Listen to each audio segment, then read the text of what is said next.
Hello' friends, Assam police AVUB যোনবিলাক ষ্টুডেণ্টে apply কৰিছে তেখেতসকলৰ কাৰণে মই এটা বহুতো গুৰুত্বপূৰ্ণ কুৱেশ্যন লৈ আহিছোঁ, মাত্ৰ 5টা। এই কুৱেশ্যনবিলাক এক্সামত আহিব বুলি মই 100% গেৰেণ্টি দি আছোঁ। কুৱেশ্যনবিলাক দিয়া আছে যে মহাত্মা গান্ধীয়ে প্ৰথম অসম ভ্ৰমণ কিমান চনত কৰিছিল?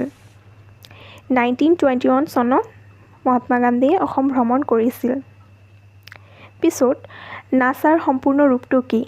এইটো একদম কমন কুৱেশ্যন, এইটো আহিব। আপোনালোকে কুৱেশ্যন পেপাৰত চাব পাৰিব যে নাছাৰ সম্পূৰ্ণ ৰূপটো হ'ল national aeronautics and space administration. Next question, cricket বিশ্বকাপ 2023 চনত কোনখন ঠাইত অনুষ্ঠিত কৰা হৈছিল? আমি সকলোৱে জানো যে এইখন 2023 চনত ভাৰতত অনুষ্ঠিত কৰা হৈছিল। যে বনৰীয়া ঘোঁৰা অসমৰ কোনখন ৰাষ্ট্ৰীয় উদ্যানত পোৱা যায়? আমি জানো যে বনৰীয়া ঘোঁৰা ডিব্ৰু-চৈখোৱা ৰাষ্ট্ৰীয় উদ্যানত দেখা পোৱা যায়, যেনে আমি জানো।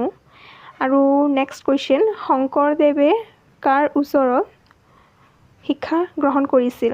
এইটো কুৱেশ্যন আপোনালোকে জানে নে নাই নাজানো মই, কিন্তু মই আপোনালোকক কৈ আছোঁ, এইটো মষ্ট ইম্পৰ্টেণ্ট কুৱেশ্যন হয়।